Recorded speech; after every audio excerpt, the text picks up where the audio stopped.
Hola, buenos días. Mi nombre es Antonio Conti, yo soy neuróloga del Hospital de Clínicas. Me van a encontrar en el área de neurología, en el área de enfermedades neuromusculares. Y lo que vamos a hablar hoy es sobre, dentro de la cursada que ustedes están haciendo de simbiología, sobre la clase de dolor. Como me gusta empezar todas las clases a mí, lo que vamos a hacer es definir qué es dolor. Creo que es una de las partes más difíciles de, de este tópico, porque como vamos a ver es algo muy subjetivo. Entonces la Asociación Internacional para el Estudio del Dolor, el comité se reúne y define a dolor como una experiencia sensorial o emocional desagradable asociada a un daño tisular actual o potencial o descrita en términos de dicho daño. El dolor es siempre subjetivo, cada individuo aprende a aplicar la palabra a través de las experiencias tempranas de su vida. Entonces, tenemos que el dolor es una experiencia individual, es una sensación, evoca una emoción y esta es desagradable. Después vamos a ir definiendo y viendo bien en qué áreas se van generando esta sensación, la emoción y que sea desagradable.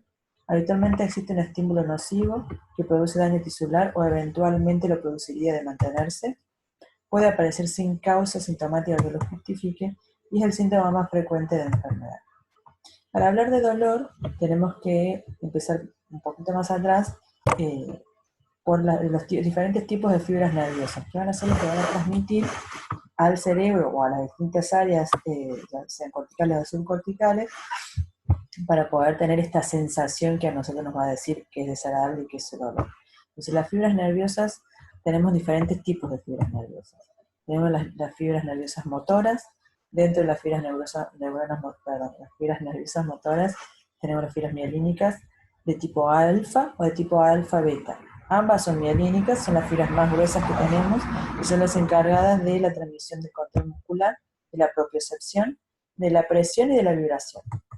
Después tenemos las fibras sensitivas. Dentro de las fibras sensitivas vamos a dividir en distintos tipos según el diámetro de estas fibras. Van a ser un poco más finas, que van a estar o finamente mielinizadas, que son las fibras A delta, o las fibras no mielinizadas, que son las fibras C.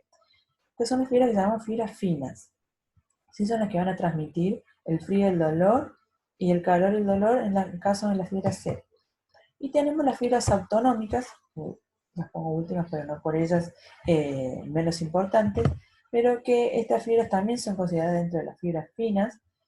Tenemos fibras finalmente mielinizadas, que son las fibras B, que son preganglionares, y las no mielínicas, fibras C o postganglionares. Las preganglionares o postganglionares, estas fibras autonómicas, ¿de qué están encargadas?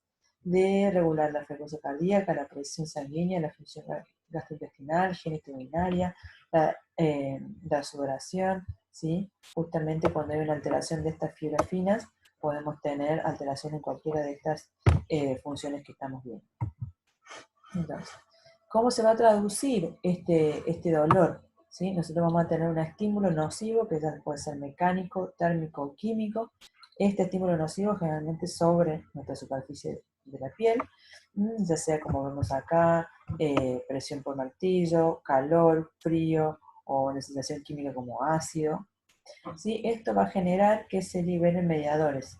Tenemos un montón de mediadores, protamina, la leucotriena, sustancia P, hidroxiácido, quimioquinas, una infinidad de mediadores que estos van a ser los que van a finalmente estimular a los canales de los nociceptores y generar después toda una vida. ¿Cómo es esa vía? ¿Cómo es el proceso neuronal de codificación de estímulos? Este estímulo nocivo que habíamos visto, mecánico, térmico o químico, se va a traducir, van a liberar estos mediadores químicos que hablábamos recién, se va a traducir para que pueda ser transmitido por una fibra aferente nociceptiva, que estábamos hablando, que eran las fibras A delta o las fibras C, que van a transmitir el dolor, ¿sí? Este estímulo, mejor dicho, que va a ir por un estímulo ascendente, ¿sí? Por los haces espinotalámico reticular. Como vemos, generalmente el dolor no se hace cortical, sino es subcortical y genera un efecto reflejo, que también hay una vía descendente moduladora de esto, ¿sí? No siempre todo el estímulo que recibamos lo vamos a traducir en un estímulo doloroso. Pues sí puede generar, por ejemplo, un estímulo mecánico calórico que sea nocivo, hace que genere el reflejo de retirada del miembro, por ejemplo. Entonces, ¿cuáles son los neurotransmisores mediadores del dolor? Tenemos transmisores excitadores, que van a hacer esto, que generen una respuesta de refleja de reserva, digamos, de cuidado, o inhibidores en donde van a moderar para que la respuesta no sea exagerada. ¿Sí? Tenemos el glutamato, aspartato, el PIB, la colecistocinina, la angiotensina, sustancia P, y entre los inhibidores vemos que se repiten. La sustancia P puede ser excitadora o inhibidora según el tipo de receptor al cual esté liberándose. Al dolor lo podemos clasificar de diferentes maneras. Lo podemos clasificar por su origen, por su duración y por la intensidad. Por su origen tenemos el dolor nociceptivo, el dolor neuropático y el dolor psicógeno. Por su duración tenemos el dolor crónico o agudo, ¿sí? Como toda medicina, dolor crónico podemos definirlo mayor a 8 semanas, entre 4 y 8 semanas se divide en subagudo. Podemos decir que agudo es entre 0 y 4 semanas, ese es el dolor agudo. Y por la intensidad, este será el ítem más subjetivo, después vamos a ver que hay escalas para poder medir su intensidad, en leve, moderado a severo. Dentro de los nociceptivos, cuando hablábamos de clasificación por su origen, en el nociceptivo tenemos el dolor somático y el dolor visceral. Y en el crónico tenemos el dolor oncológico, por el más frecuente, y el no oncológico. Vamos a hablar primero sobre el dolor nociceptivo. ¿Qué es el dolor nociceptivo? El dolor nociceptivo es el dolor normal, pongo entre comillas, o fisiológico, ¿sí? Es el dolor en respuesta a una amenaza o daño del tejido no neural, que sea somático o visceral. Es fisiológico porque nos está avisando de algo que está mal, ¿sí? Si nos faltara esta respuesta, si esto no funcionara bien, podríamos tener algún daño, ¿sí? Y se produce por activación de estos nociceptores que hablamos. El dolor somático, vamos a tener nociceptores periféricos, se transmite a través del sistema nervioso periférico, como vimos, de las fibras finas, localizado y es bien definido, es autolimitado, generalmente da la sensación de algo punzante o pulsátil. El estímulo puede ser térmico, barométrico por presión o clínico, como habíamos hablado, y las estructuras superficiales, tanto el piel, el músculo y las articulaciones, son donde se va a producir este tipo de dolor. En cambio, el dolor visceral, sí, los nociceptores son inespecíficos, se transmite a través también de fibras finas, pero del sistema nervioso autónomo, pépicos ganglionares. Difícil localización, suele ser crónico, profundo e interno. El estímulo puede ser provocado por isquemia, hipoxia o estiramiento, a diferencia de lo que habíamos hablado antes, y se produce en las estructuras profundas, las vísceras. El dolor neuropático es anormal siempre. El dolor neuropático, como acá bien digo, es anormal o patológico. Es el dolor causado por una lesión primaria o disfunción del sistema nervioso somatosensorial. El dolor se puede dividir en dolor periférico o dolor central. El funcionamiento anómalo de los mecanismos de información-transmisión del estímulo nervioso es un dolor no familiar para el paciente, no es algo que le produzca algo conocido, ¿sí? De esto se desprende también la forma de explicarlo. El paciente no sabe cómo explicar, dice me duele, a veces refieren que es quemante, punzante. La causa o el dolor puede ser continuo o puede ser paroxístico o en picos. Puede cursar con el examen neurológico y estudio electrofisiológico normal. Y acá voy a hacer hincapié porque dentro del sistema nervioso periférico tenemos un estudio que es el electromiograma, que es el estudio que nos sirve un montón y que nos ayuda a definir un montón de patologías en este área, pero tenemos las fibras finas. Dijimos que el dolor era transmitido por fibras finas, las fibras finas no son registradas por el electromiograma. Por lo tanto, un paciente puede referir dolor, uno le pide un electromiograma, el electromiograma normal no significa que el paciente no tenga dolor, sino tenemos que tener este concepto de que puede igualmente tener dolor por causa de las fibras finas, ¿sí? Se hace el electromiograma para descartar otras causas, por supuesto. Por lo tanto, el diagnóstico es clínico. Y acá el grafiquito para ver más o menos las diferentes formas que dice el paciente. Me quema, siento como el pie dormido, como hormigas, como alfileres, como electricidad, frío doloroso. De cualquier forma se les ocurra, puede ser que los pacientes lo refieran. ¿Cómo es este funcionamiento anómalo? Puede haber una descarga anómala, ya sea una descarga ectópica a nivel del nervio, o una lesión neural a nivel de la médula, o una lesión central a nivel neural. cualquiera de estas vías, como habíamos dicho, que son las que están incluidas en el mecanismo, cualquier alteración a cualquier nivel puede producir una respuesta anómala frente a un estímulo y pensar que es, o sea, generar sensación de dolor cuando no lo sea, ¿sí? Hablamos de una hipersensibilidad de asociación central cuando aumenta la excitabilidad, generalmente la descarga ectópica. Cuando es permanente hay una desensibilización y el cerebro, esta vía descendente inhibidora no funciona, entonces genera un aumento de la sensación de dolor. ¿Cómo podemos definir? ¿Sí? Si bien esto es muy teórico, a la vez muy subjetivo, y me gusta hablarlo con ustedes en el aula, que lo vayamos disminuyendo entre todos, pero bueno, voy a tratar de ser lo más clara posible. Hiperalgesia es una respuesta exagerada a un estímulo que frecuentemente genera dolor, ¿sí? Hablamos de exagerada, como todo en dolor es subjetivo, lo que es exagerado para uno que no para otro. Pero bueno, en el momento del dolor, ¿sí? Algún estímulo que uno interpreta que sería molesto pero no doloroso, el paciente lo refiere como que le duele mucho. Alodinia, ¿sí? A diferencia de la hiperalgesia, es un estímulo que habitualmente no genera dolor y el paciente lo percibe como dolor. Por ejemplo, una caricia. El paciente le acaricia la sábana en la planta del pie y él refiere que eso le genera un dolor terrible. Eso no debería generar dolor, porque en este caso estaríamos frente a alodinia. Hiperestesia es una sensibilidad aumentada a un estímulo sensorial, ¿sí? Son parecidos, ¿sí? A la alodinia, pero no genera dolor, sino que una sensación podría ser previo a la alodinia, pasar la mano y tener una sensación aumentada sin generar dolor todavía. Parestesia es esta sensación, esta sensibilidad, pero que es anormal. ¿Sí? El paciente refiere calambre o hormigueo espontáneo o bocada, es decir, tiene sensación frente a algo en una región en donde no hay ningún estímulo y él siente que tiene esta sensación anormal. Y disestesia le agregamos a esta sensación anormal el contenido desagradable. Al paciente le genera algo desagradable. Y con respecto a la sensibilidad en menos, podemos tener hipoalgesia. Sensibilidad disminuida al estímulo de dolor nociceptivo.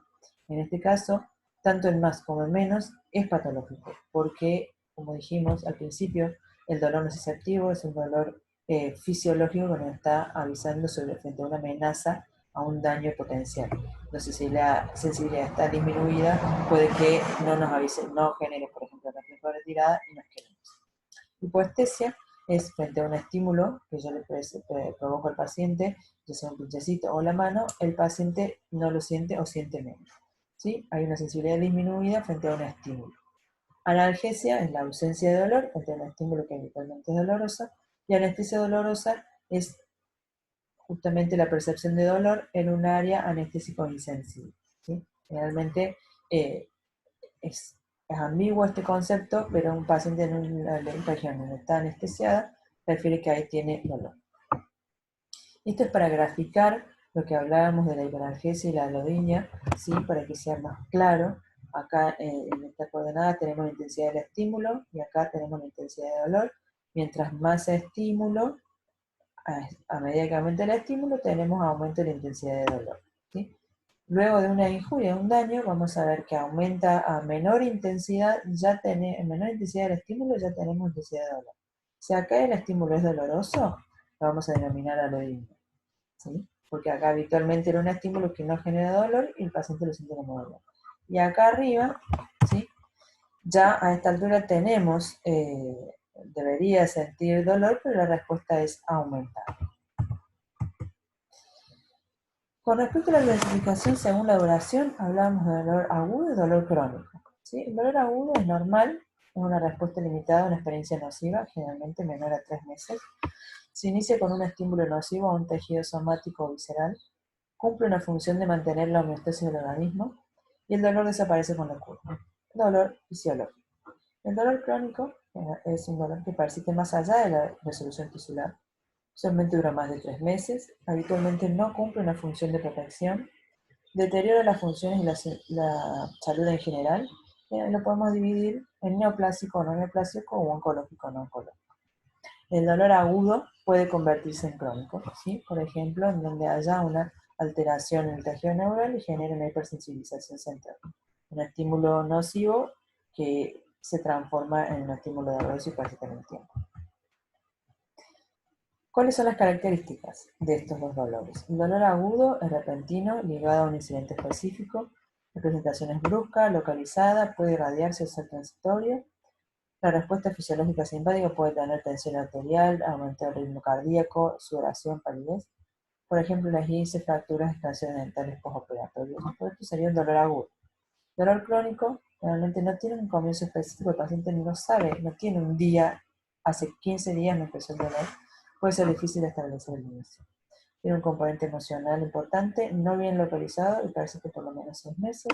La respuesta fisiológica es a menudo ausente, hay sí respuesta vegetativa como anorexia, estreñimiento, menor libido, insomnio. Y esto es como hablábamos en el cáncer o el dolor de espalda, cuello, artritis, etc. Y según la localización, el dolor podemos definir un dolor localizado, ¿sí? Está confinado al sitio de origen, la localización del dolor guarda relación con su origen. El dolor irradiado se transmite a lo largo de un nervio, extendiéndose a partir del sitio de origen, por ejemplo el dolor de nervio ciático, conocido como ciática.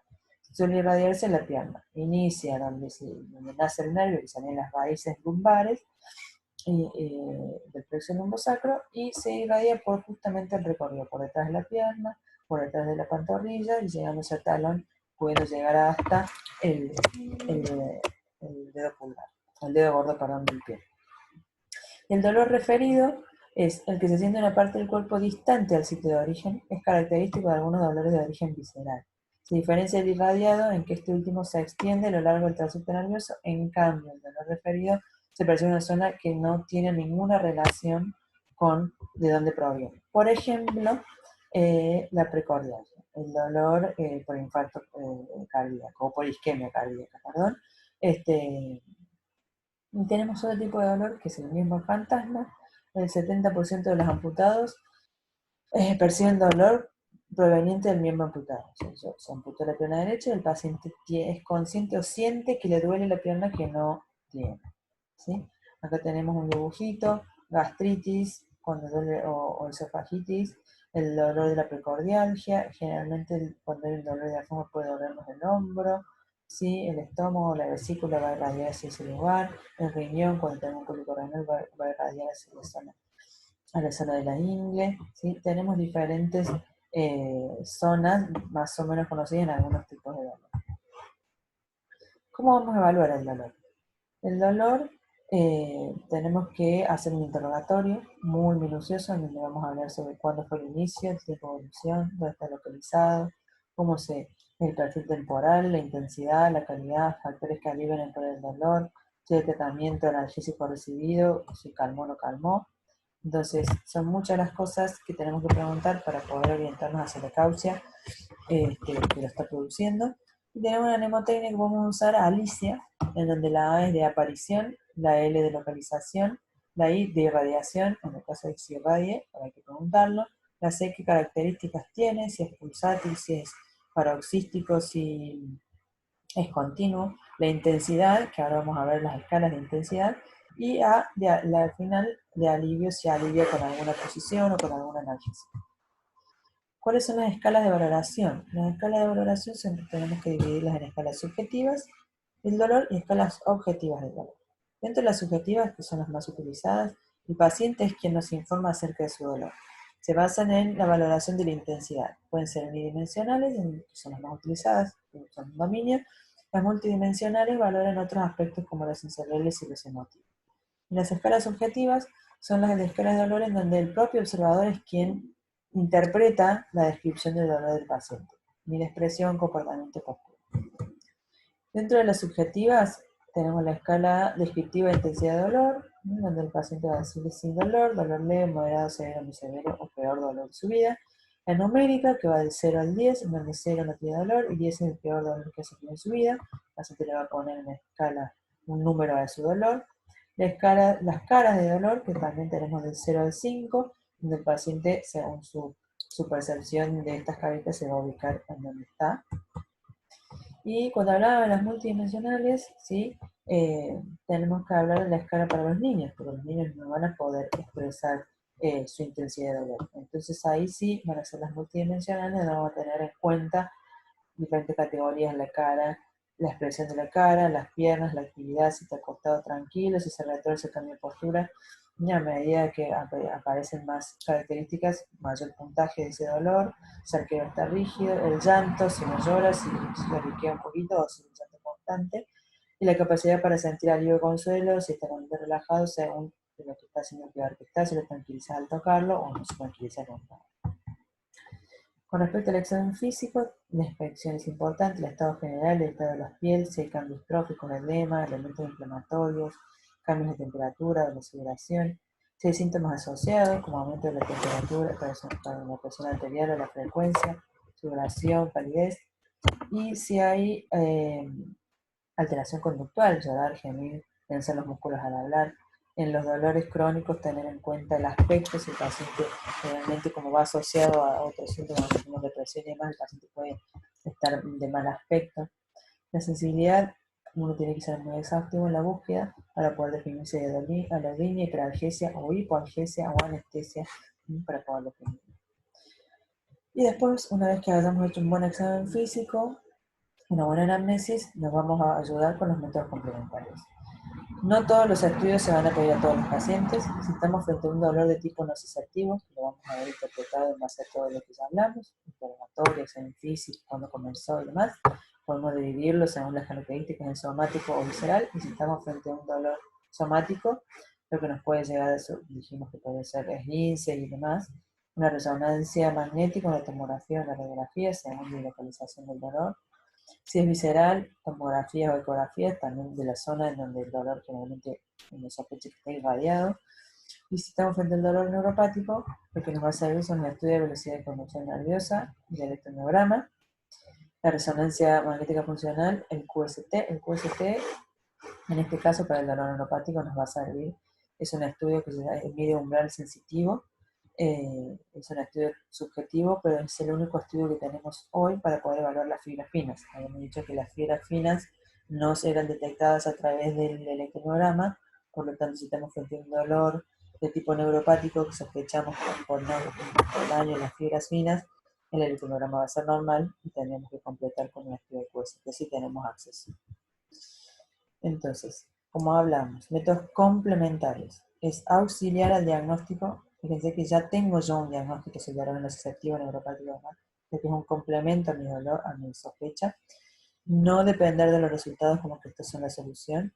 Prevalece el criterio clínico. ¿Sí? Frente a estudios normales, si el paciente padece el dolor, busquémosle la forma de ayudar. Entonces, para concluir, el dolor es una experiencia individual. Habitualmente existe un estímulo nocivo que produce daño tisular o eventualmente la posibilidad de mantenerse. Mecanismos de transmisión del estímulo que ya hablamos, ¿sí? De los receptores y de las vías ascendentes y descendentes, que tenemos dos tipos de dolor, neuropático y nociceptivo, y en la evaluación del dolor tener en cuenta múltiples aspectos. Bueno, muchas gracias. Espero que les haya servido.